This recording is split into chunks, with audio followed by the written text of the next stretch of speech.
asilo político en España. Hola y bienvenidos.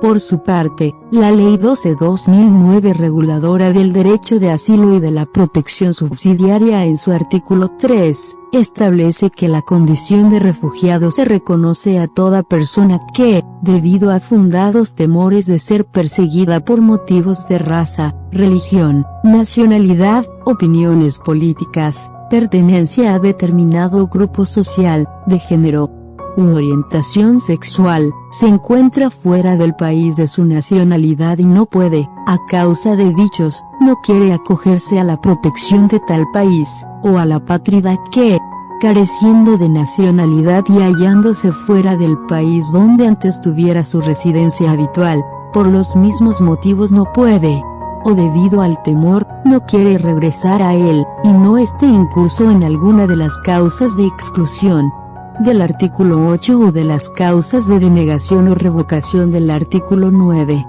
¿Quién puede ser beneficiario del asilo y protección subsidiaria? De acuerdo con el artículo 4 de la Ley 12/2009, las personas que solicitan protección internacional pueden ser beneficiarias de la llamada protección subsidiaria y asilo, en aquellos casos en los que las autoridades aprecien la existencia de motivos fundados para creer que si regresasen a su país de origen se enfrentarían a un riesgo real de sufrir alguno de los daños graves previstos en la ley, a pesar de no reunir los requisitos para ser reconocidas como refugiadas según la Convención de Ginebra de 1951. El artículo 10 de la mencionada ley establece como daños graves que pueden dar lugar a la protección subsidiaria los siguientes. 1. La condena a pena de muerte o el riesgo de su ejecución material. 2. La tortura y los tratos inhumanos o degradantes en el país de origen del solicitante. 3. Las amenazas graves contra la vida o la integridad de los civiles motivadas por una violencia indiscriminada en situaciones de conflicto internacional o interno. ¿Quién es un solicitante de asilo o protección internacional? Es aquella persona que habiendo formalizado una solicitud de protección internacional, también llamada solicitud de asilo, no ha recibido una respuesta definitiva o una resolución sobre su caso por parte de las autoridades españolas. Hasta que haya una decisión definitiva, cualquier proceso de devolución, expulsión o extradición que pudiera afectar al solicitante quedará en suspenso. Es lo que se conoce como principio de no devolución e implica el derecho a no ser devuelto a un lugar donde la vida o integridad física del solicitante de asilo corra peligro. ¿Cuáles son los derechos y obligaciones de un solicitante de protección internacional? Los derechos que la legislación española recoge para los solicitantes de protección internacional son los siguientes y es importante conocerlos. Derecho a asistencia jurídica gratuita e intérprete. Derecho a que se comunique su solicitud a ACNUR. Derecho a la suspensión de cualquier proceso de devolución, expulsión o extradición que pudiera afectar al solicitante. Derecho a no ser devuelto a un lugar donde su vida o integridad física corra peligro. Derecho a conocer el contenido del expediente en cualquier momento. Derecho a la atención sanitaria. Derecho a recibir prestaciones sociales específicas en los términos que se recogen en la ley. Derecho a ser documentado como solicitante de protección internacional.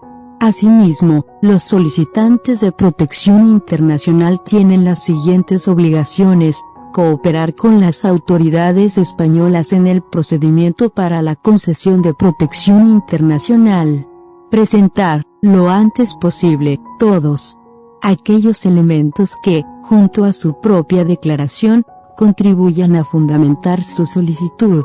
Entre otros, podrán presentar la documentación de que dispongan sobre su identidad, edad, nacionalidad o nacionalidades, pasado incluido el de parientes relacionados, lugares de anterior residencia, solicitudes de protección internacional previas, itinerarios de viaje, documentos de viaje y motivos por los que solicita la protección.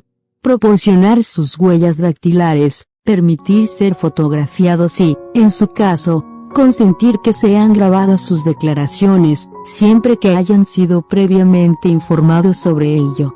Informar sobre su domicilio en España y cualquier cambio que se produzca en él. Hay que tener en cuenta que cualquier comunicación por parte de las autoridades será notificada a este domicilio.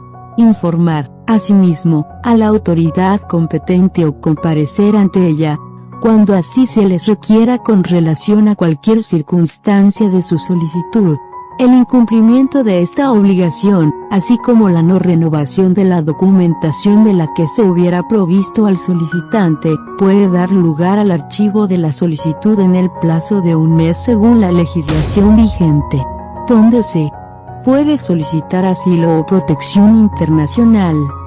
Cualquier persona que desee solicitar protección internacional en España, con independencia de su edad, puede hacerlo en las siguientes dependencias donde tendrá que manifestar ante las autoridades competentes su voluntad: puestos fronterizos habilitados de entrada al territorio español, puertos o aeropuertos internacionales, en las oficinas de extranjeros o en las comisarías de policía autorizadas, dependiendo de la provincia en la que viva. En la página web del Ministerio del Interior encontrará donde se puede solicitar asilo en cada comunidad autónoma.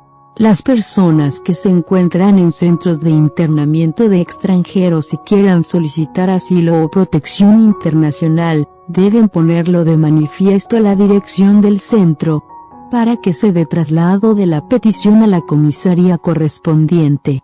En el caso de menores extranjeros no acompañados, es el tutor que legalmente se asigne quien debe considerar la posibilidad de solicitar asilo o protección subsidiaria para el niño, aunque el mismo no hubiera hecho mención expresa a este tipo de protección.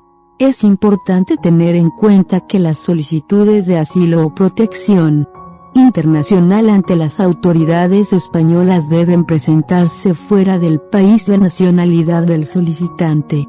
La posibilidad de solicitar protección internacional en las embajadas o consulados españoles, en aquellos casos en los que el solicitante estuviera fuera de España y siempre y cuando se encontrara en un país distinto al de su nacionalidad, ha sido modificada en la nueva ley. En S.U. Artículo 38 se establece que, en aquellos casos en los que una persona que no sea nacional del país en el que se encuentre se dirija a las autoridades de la representación diplomática española alegando un peligro para su integridad física, los embajadores respectivos podrán promover su traslado a España para permitir la presentación de su solicitud conforme al procedimiento previsto. ¿Cómo puedo acceder a asistencia legal o de otro tipo? Es posible hacerlo a través de diversas organizaciones que tienen sede en Madrid que cuentan con delegaciones en varias provincias, para proporcionar asistencia jurídica gratuita y orientación acerca del procedimiento de asilo español, así como servicios de asistencia social, búsqueda de empleo y vivienda. Quiero regresar a mi país de origen. ¿Qué puedo hacer? Si es usted un refugiado o un beneficiario de protección subsidiaria que desea retornar a su país de origen, debe acudir a las autoridades españolas de asilo para recibir información de los trámites y programas existentes en España para el retorno voluntario. Su retorno debe ser totalmente voluntario y debe poder realizarse en condiciones de dignidad y seguridad. Hay reasentamiento. En España, los refugiados no siempre son capaces de retornar en condiciones de seguridad a sus hogares o de permanecer en el país en el cual encontraron protección. Hay situaciones en que el reasentamiento a un tercer país es la única solución duradera, segura y viable para los refugiados. La Ley 12/2009, de 30 de octubre, reguladora del derecho de asilo y de la protección subsidiaria, establece por primera vez en España un apartado relativo al reasentamiento.